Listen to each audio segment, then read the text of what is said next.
आज रूस की जानिब से ऐलान हुआ है और ये ऐलान अब तक का बहुत बड़ा ऐलान है। उसमें कहा गया है कि ईरान के साथ सबसे बड़ी डील फाइनलाइज करने जा रहे हैं। आप इसको डील ऑफ द सेंचुरी कह लें, मदर ऑफ ऑल डील, यानी तमाम डील की माँ।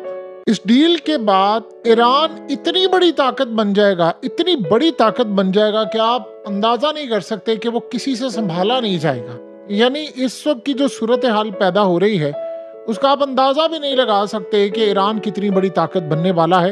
रूस की इस डील में ऐसा क्या है जिसको रुकवाने के लिए अमेरिका, इजराइल और बहुत सारी कंट्रीज इस वक्त सर पैर मार रही हैं, लेकिन उनके हाथ कुछ नहीं आने वाला। और इस सारी सूरत हाल में वो कौन सी ऐसी चीज ईरान को मिलने वाली है जिसके बाद ईरान में खास तौर पर, ये बात आप ज़हन में रखिएगा, ये जो अभी इस्माइल हानिया जैसा वाकया हुआ है या उनके प्रेसिडेंट का जो वाकया हुआ, इस तरह के वाकयात ना हो, इसमें ईरान की काफ़ी कमी है। और अब वो जो काम होने जा रहा है इस डील के बाद, फिर ना तो अमेरिका टिक पाएगा ना इसराइल इनके आगे टिक पाएगा।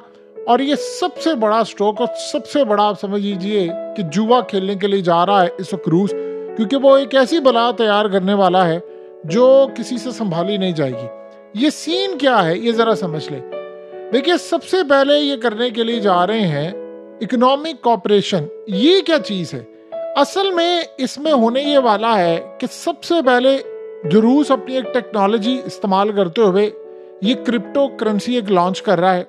अब वो क्रिप्टो करेंसी ईरान मुकम्मल तौर पर इस्तेमाल करेगा। ईरान को उसमें बड़ी एक्सेस होगी और इसमें जितने एग्रीमेंट्स होंगे, ट्रेड होगी, इन्वेस्टमेंट होगी, यानी आप ये सोच लें कि अगर बहुत सारी चीज़ें पेमेंट, आपको पता है कि हालिया ईरान से जो डील करता है वो बैंक के थ्रू पेमेंट करता है, किसी थ्रू भी करता है, उनको मसला होता है। अब वो पेमेंट होगी क्रिप्टो में।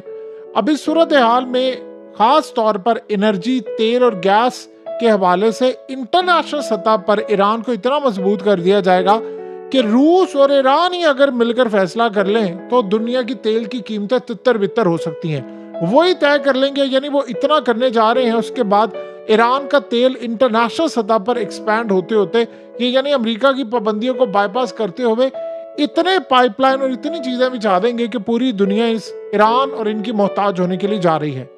वेस्ट की पाबंदियां हो या अमेरिका की पाबंदियां, इसको मुकम्मल तौर पर बाईपास करेंगे। उसके अलावा ईरान और रूस के दरमियान ट्रेड इतनी बढ़ने जा रही है कि जो खासतौर पर रूस के बिलियनर्स हैं वो ईरान में जाकर इन्वेस्टमेंट करेंगे। ईरान के अंदर से वहां पर इनको मुकम्मल तौर पर चीजें मिलेंगी, सपोर्ट मिलेगी, इनकी आपस की ट्रेड बहाल होगी। और इस सूरत हाल में इकोनॉमिक खास तौर पर जो पैसे का मामला वो तो हो जाएगा क्लियर। अब आते हैं असल कहानी की तरफ, वो है मिलिट्री और डिफेंस कोलैबोरेशन। सबसे पहले ईरान और रूस की जो फौजें हैं वो मिलिट्री एक्सरसाइज हर थोड़ी देर बाद करेंगी। और सबसे बढ़कर किसी भी मुल्क के ऊपर अगर हमला होता है तो दूसरा मुल्क उसके साथ मिलकर यानी पूरी तरह उस जंग में कूदेगा। अब इसमें सीन क्या होगा कि अगर रूस को फौज की जरूरत पड़ती है तो ईरान के पास, आपको पता है, प्रॉक्सी के इतने फाइटर्स हैं कि वो इन तमाम फाइटर्स को, यानी रूस पैसा देगा, ईरान भर्ती करवाएगा और ये सारे के सारे फाइटर्स अगर जरूरत पड़ी तो रूस में भी जाकर रूस की तरफ से लड़ेंगे, यूक्रेन में भी लड़ाई करेंगे, अगर कल को जंग बढ़ जाती है यूरोप में भी, वहां पर भी करेंगे। और इस सूरत हाल में इस सारे मामले पर रूस अपनी सबसे एडवांस टेक्नोलॉजी इसको देने के लिए जा रहा है। मिलिट्री इक्विपमेंट मिलेगा। ये मिलिट्री इक्विपमेंट इतना जबरदस्त है कि आप अंदाजा कर लें कि पुतिन को पिछले कई सालों से 20 दफा मारने की कोशिश हुई है, 20 दफा उसकी गवर्नमेंट गिराने की कोशिश हुई है, वो हमेशा बचा रहा। वो टेक्नोलॉजी क्या है, वो एक्यूरेसी क्या है, वो missile technology, defence technology, satellite technology, तमाम की तमाम चीजें ईरान को वो देने के लिए जा रहे हैं। रूस न्यूक्लियर एनर्जी के मामले में ईरान के न्यूक्लियर प्रोग्राम में मुकम्मल तौर पर पहले भी मदद करता रहा है, मजीद उनके पावर प्लांट में मदद करेगा, जिससे फर्दर कोलैबोरेशन होने के लिए जा रहा है। अब इस सूरत हाल के अंदर वो ऐसी टेक्नोलॉजी देने के लिए जा रहा है जिससे ईरान इतना ज्यादा मजबूत हो जाए कि वो आसानी के साथ यमन को एक ऐसी बला के तौर पर सामने लेकर आए कि यमन आसानी के साथ जाकर जहां जहां मिडिल ईस्ट में अमेरिका के एयरक्राफ्ट कैरियर्स हैं, चाहे वो इस वक्त इसराइल की साइड पर है, वहां वो हमला कर सके जाकर, चाहे वो हाइपरसोनिक मिसाइल के एडवांस लेवल और सैटेलाइट इनके अपने हो, हर तरह से इंटरनेट से लेकर तमाम चीजों की फैसिलिटीज ईरान को मिलने जा रही है। अब इसके साथ सूरत हाल होगी कि मॉनिटरिंग का जो सिस्टम रूस के अंदर है, वो सारे का सारा जासूसी मॉनिटरिंग का सिस्टम, वो सारे का सारा अब ईरान के अंदर आ रहा है। अब रूस उनको टेक्नोलॉजी देगा हर लिहाज से, ताकि वो कॉल से लेकर ये जितना उनके अंदर गद्दार हैं और चीजें हैं, उनको वो इजीली जज कर सकते हैं। Early warning system. अब जो पेमेंट सिस्टम होगा, उस पेमेंट सिस्टम के लिए तो इनको मसला ही नहीं होगा। इनकी अपनी क्रिप्टो करेंसी है, उसमें ईरान के साथ जो ट्रेड होगी उसमें पैसा भी महफूज रहेगा, ना किसी को पता चल सकेगा, ना कोई और मामला होगा। जो रूस के बिलियनर्स दुनिया भर में इन्वेस्टमेंट करें, वो वहां से इन्वेस्टमेंट अपनी लाकर ईरान में इन्वेस्टमेंट करेंगे। ईरान के अंदर प्लांट्स लगेंगे। ईरान के प्लांट्स के बाद जाहिर सी बात है, आपको जिस तरह बताया कि चाइना ने अगर इस सारी सूरत हाल में यानी 450 अरब डॉलर इन्वेस्ट किए, तो उन्हें टेक्नोलॉजी भी दी। आज ईरान की टेक्नोलॉजी आपको पता है किसी से पकड़ी नहीं जा रही। ईरान को यानी पूरी तरह नए डिफेंस सिस्टम दिए जाएंगे। इनके साथ मिलकर रूस नए डिफेंस सिस्टम बनाएगा। आपको पता है कि S-500 की सीरीज जो है वो बला है। अब ये मिलकर, दोनों मिलकर डिफेंस सिस्टम बनाएंगे, फाइटर जेट्स बनाएंगे भी, इनको मिलेंगे भी, सबमरीन्स मिलेंगी, मिसाइल टेक्नोलॉजी वो मिलेगी कि अमेरिका के पास भी नहीं है। उसके अलावा ईरान की इतनी एबिलिटी बढ़ा दी जाएगी कि ईरान आसानी के साथ अपने पूरे मुल्क को और पूरे रीजन को, शाम को भी, यमन को भी, और इस सारे मामले पर याद रहे, ईरान अपने आप को और इराक को मुकम्मल तौर पर आसानी के साथ डिफेंड कर सकेगा। अब फौजें मुकम्मल तौर पर एक दूसरे के साथ मिलकर लड़ेंगी। अमेरिका के खिलाफ, इजराइल के खिलाफ, हर तरह से एक लड़ाई होगी।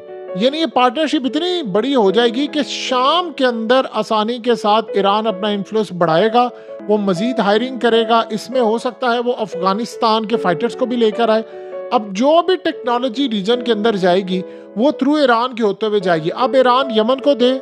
इराक के अंदर प्लान ये हुआ है कि ईरान अपनी प्रॉक्सीज के जरिए, ताकतों के जरिए सबसे पहले इराक या अमेरिका के मिलिट्री बेसिस पर हमले करेगा, वहां से अमेरिका को निकालेगा, शाम के अंदर से उसको निकालेगा। ये ईरान को टास्क दिया गया है और समंदरों में अमेरिका की ठुकाई करने के लिए मामला सामने का। अब जब ईरान इतनी बड़ी ताकत बनेगा तो जाहिर सी बात है मिडिल ईस्ट के अंदर बाकी कंट्रीज जो हैं वो ईरान के खिलाफ तो जाने से रही। और इस सारे मामले पर सीरिया, लेबनान, यमन वगैरह, ये खास तौर पर ईरान इन सारे मामलात में इतनी सपोर्ट इनको देगा कि ये रूस के साथ मिलकर लड़ेंगे। अगर जरूरत ये पड़े तो यमन के फाइटर्स जाकर यूक्रेन में भी लड़ेंगे। ईरान बिल्कुल पाबंद होगा इन तमाम फाइटर्स को वहां पर पहुंचाने के लिए। अगर उनको जरूरत पड़ती है पूरी तरह, यानी दो मिलकर बड़ी ताकतें काम करने के लिए जा रही हैं। अब आप ये सोचें कि ईरान के बैक पे जब रशिया खड़ा हुआ है, तो रशिया की बैक पर आपको पता है चाइना खड़ा हुआ है, तो निगोशिएशन की जो पावर है वेस्टर्न पावर्स के साथ, ये पूरी तरह हो जाएगी। सो इसलिए इंटरनेशनल सतह पर ये बड़ा आउटकम है। दूसरा आप ये देखिए, आज तुर्की ने कह दिया है कि उन्होंने भी ज्वाइन करना है ब्रिक्स। तो जब वो ब्रिक्स ज्वाइन करने के लिए जा रहे हैं तो एक अलग से यूनाइटेड नेशन होने जा रहा है। वो यूनाइटेड नेशन एक नया होगा ब्रिक्स के अंदर। उसमें चाइना लीड करेगा, रूस लीड करेगा, ईरान, उसमें किसी पर पाबंदियां नहीं होंगी। और सबसे बढ़कर बात यह है कि वहां की जो कॉमन करेंसी होगी उसका अल्टीमेटली जो फायदा होने जा रहा है वो ईरान को। अब फिर तेल वहां पर लिया जाएगा, फिर अमेरिका जो भी पाबंदियां लगाएगा ये सारे अल्टरनेट के तौर पर वहां चले जाएंगे। जो अमेरिका से अब बेजार है, जो इसराइल से बेजार है, और बहुत सारे मामला में आगे जाएंगे। न्यूक्लियर एनर्जी का एक्सपेंशन भी होने जा रहा है, इनका एनर्जी प्रोग्राम वो आगे बढ़ाएंगे। ईरान को इतनी बड़ी ताकत इकोनॉमिकली और सिक्योरिटी वाइज बनाने के लिए रूस जा रहा है कि इन तमाम एरियाज के बाद मिडिल ईस्ट का वो किंग बनने के लिए जा रहा है। अब जब वो किंग बन जाएगा तो जाहिर सी बात है कोई और ताकत उसके सामने खड़ी नहीं हो पाएगी। मिसाइल टेक्नोलॉजी हो, न्यूक्लियर टेक्नोलॉजी हो, ईरान को इतना मजबूत बना दिया जाएगा कि वो आसानी के साथ स्टेल्थ फाइटर्स गिरा सकता है। F-35 से बढ़कर उनको फाइटर्स अब मिलेंगे, यानी वो आसानी के साथ एक बड़ी जंग कर सकता है। ऐसा नहीं है कि अंदर खाते। अब देखिए इस वक्त तो उनके पास रडार सिस्टम है बड़ा जबरदस्त कि काफी सालों से इसराइल और अमेरिका ने उन पर हमले नहीं किए। और आपको पता है कि कई दफा वो अमेरिका के ड्रोन्स को भी मार चुके हैं, लेकिन अमेरिका ने उन पर हमला करने की जरूरत नहीं की। सो ताकत तो वो बहुत बड़ी बन गए हैं। अब वो क्या करेंगे, आगे उसी ताकत का इस्तेमाल करते हुए यमन को करेंगे मजबूत। और यमन के साथ मामला इस तरह के तय होंगे कि यमन भी रूस का एक इत्तेहादी के तौर पर बनेगा। फिर इराक को भी ये मजबूत करेंगे, मलेशिया को शाम के अंदर भी करेंगे। तो पूरे रीजन के अंदर ये 5-6 ममालिक का इन्हिसार सारे का सारा ईरान पर हो जाएगा, टेक्नोलॉजी के हवाले से, तमाम चीज़ों के हवाले से ये मदर ऑफ ऑल डील होने के लिए जा रही है। एडवांस मिसाइल की कैपेबिलिटीज़ हो या उसके अलावा इंटरनेशनल सतह पर साइबर वारफेयर हो, ड्रोन टेक्नोलॉजी हो, नेवल कैपेबिलिटीज़ हो, पूरे रीजन के अंदर जितनी चीज़ें हैं, ईरान आसानी के साथ अमेरिका और इसराइल की फोर्सेस को शिकस्त देने के करीब आ जाएगा। सो इस सारी सूरत हाल में अलायंस बन रहे हैं, प्रॉक्सी वार हो रही है, पूरी तरह टेक्नोलॉजी। असल बात यह है कि टेक्नोलॉजी जो आखिरी हद तक रूस इस्तेमाल करता है वो इनको मिलने जा रही है। तो इसके बाद ना तो अमेरिका टिक पाएगा ना ही इसराइल टिक पाएगा। तो ये अब तक का समझ लीजिए सबसे बड़ा मुआहदा होने जा रहा है, जिसको हम कह सकते हैं